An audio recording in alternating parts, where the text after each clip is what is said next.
It all started on a Wednesday, because of course, every HOA nightmare kicks off midweek when no one's prepared for battle. I just pulled into my driveway, iced coffee in hand, when Karen Witherspoon stormed across her lawn like a Target sale was about to vanish. She didn't wave. She didn't blink. She just shrieked, "Where's Muffin?" I assumed she meant her cat, the one that looked like a dust mop with trust issues. I shrugged. She gasped like I'd confessed to boiling her grandmother. Welcome to Prodigy Tales. Make sure you like and subscribe for your top-notch HOA drama. You took him! I know you did! She barked, now inches from my face like I was a suspect on her personal episode of Karen's Law and Order. You were the last one seen near my yard. Muffin never goes missing unless provoked. I sipped my coffee and blinked at her like she was buffering. Karen, Muffin's allergic to air and screams if a leaf blows by. Maybe he just finally snapped and ran away. Wrong move. She turned red, like a boiled beet with rage issues. Don't play dumb. You've always hated Muffin. You called him a gremlin. I corrected her. I said he looked like a gremlin after he hissed at my kid's birthday cake. But logic was a foreign language to Karen. She announced right there that she was filing an official HOA report, accusing me of pet theft, neighborhood terror, and get this, intent to emotionally harm a senior feline. That last one, she made it up on the spot. The HOA board, mostly scared of Karen's endless potlucks and weaponized cupcakes, launched an investigation. I got 3 passive-aggressive letters in 1 week, a notice on my door, and Cheryl from down the street giving me side eyes at the mailbox. I even spotted 2 HOA patrol volunteers doing slow drive-bys, like my tulips were harboring fugitives. Karen printed flyers with Muffin's blurry photo and taped one to my own window. Things escalated fast, and every time I told her I didn't have her little gremlin, she accused me of hiding evidence and being shifty. I should have known it wouldn't stop there. By the weekend, Karen had fully transformed into a pint-sized suburban dictator with a megaphone. She walked around with a clipboard, interrogating neighbors like she was building a Netflix docuseries. Muffin, snatched in suburbia. She claimed she had witnesses who saw suspicious activity near her garden gnome display, by which she meant me pulling weeds near our shared fence while listening to a podcast. Apparently, I looked too focused, and that alone made me guilty in HOA Karenland. She started dragging my name through every Facebook group, Nextdoor thread, and HOA bulletin. Be vigilant, she typed in all caps with emojis of paw prints and sirens.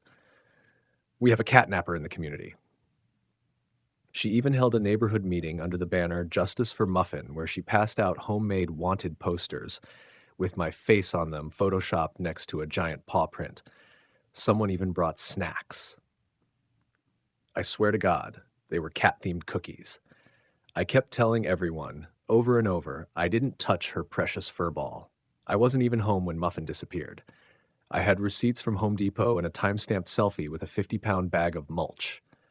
But Karen didn't want logic. She wanted drama. So she brought it on a silver HOA-plated platter. One night, I found a box of kitty litter dumped on my porch with a note, "Return him now or face consequences." I laughed, but then I noticed my trash cans had been overturned, and someone had left a trail of fish-flavored treats leading to my back gate. Karen was escalating. She wasn't just accusing me, she was setting the stage for something bigger, something sneakier. I called the HOA to report harassment. They told me, "We'll look into it," which is HOA speak for "we're too scared to deal with her." Karen strutted around like she was untouchable, shouting that justice was coming, and she was willing to do what the authorities wouldn't. She stopped asking questions. She started watching, parking across the street, noting when I left, scribbling things on her little notepad like she was prepping for a B-grade heist.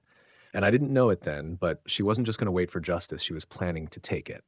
By now, Karen wasn't just your average unhinged HOA Karen. She was a full-blown, bathrobe-wearing, binocular-wielding stalker in broad daylight. I caught her crouched behind her hedges like a discount ninja, scribbling in her notebook every time I opened my door. The mailman even asked me, "You okay, man?"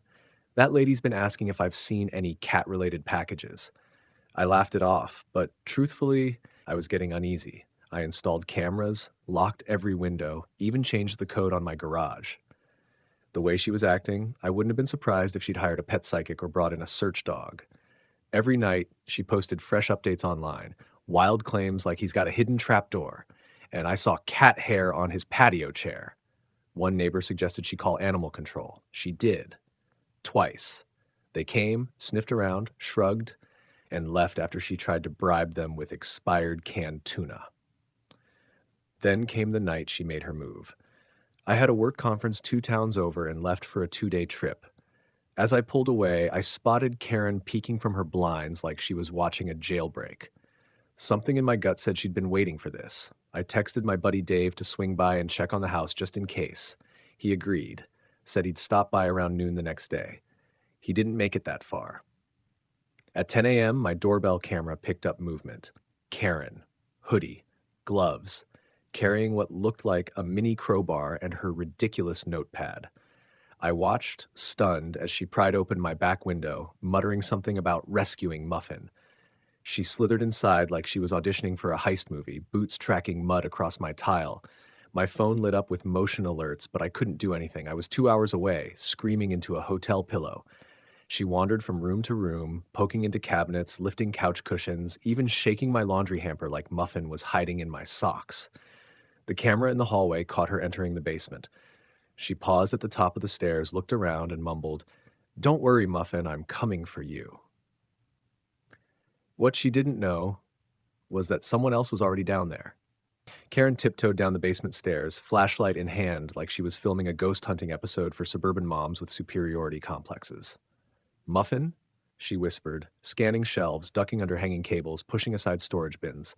"Muffin, baby, I'm here." She was deep into her rescue fantasy now, eyes darting with delusion, heart thumping with righteous fury.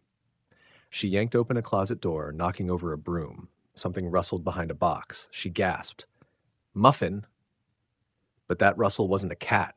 My snake Diego had been peacefully chilling in his enclosure until Karen, in her genius, popped the latch thinking she'd check inside for a missing feline. Diego, my 6-foot, very curious and territorial boa constrictor, slithered out like a long, scaly landlord ready to evict an intruder. Karen didn't even see him at first. Not until she turned to open another box and felt him brush across her leg. She screamed, loud enough to shake dust off the water heater. The security cam caught her spinning, tripping over a box labeled Halloween decorations and flailing like a flustered chicken. Diego, now alert and probably just as confused, lunged, not in aggression, just defense. His teeth sunk into her calf with the gentle ferocity of nature doing its job. She shrieked louder, falling backward into a rack of garden tools, knocking over a jug of Miracle Grow and half a year's supply of toilet paper. Upstairs, the front door burst open. Dave had arrived just in time to see chaos play out on the tablet feed. He found Karen curled in the corner, sobbing, covered in potting soil, snakebite on her legs, screaming, "He's got monsters, monsters," like she'd walked into Jurassic Park. Diego had already coiled peacefully in the corner. Unbothered, probably wondering what the hell this woman's problem was. The ambulance showed up 10 minutes later. Cops, too. Karen was hauled out on a stretcher, hysterical and hissing threats through tears. "He planted that beast. It was a trap," she wailed as neighbors filmed her meltdown. Her mother tried to shush the crowd, but someone yelled, "Is Muffin real, Karen? Or just a myth like your sanity?"